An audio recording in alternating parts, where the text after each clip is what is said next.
So kommt ein Elektrokamin der Firma Gavens bei euch an, sicher verpackt auf einer Palette. Der Aufbau ist kinderleicht. Einfach auspacken und so hinstellen, dass man von hinten noch drankommt. Nun wird der Kamineinsatz einfach von hinten durch die Öffnung geschoben.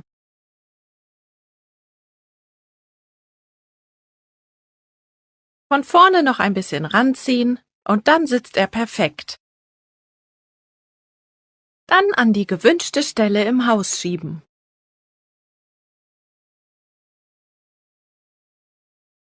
Den Stecker natürlich nicht vergessen.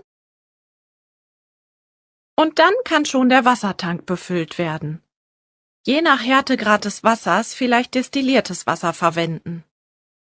Holzscheite wieder aufsetzen und schon ist der Kamin einsatzbereit. Nun könnt ihr das schöne Flammenspiel entweder mit oder ohne Heizung genießen.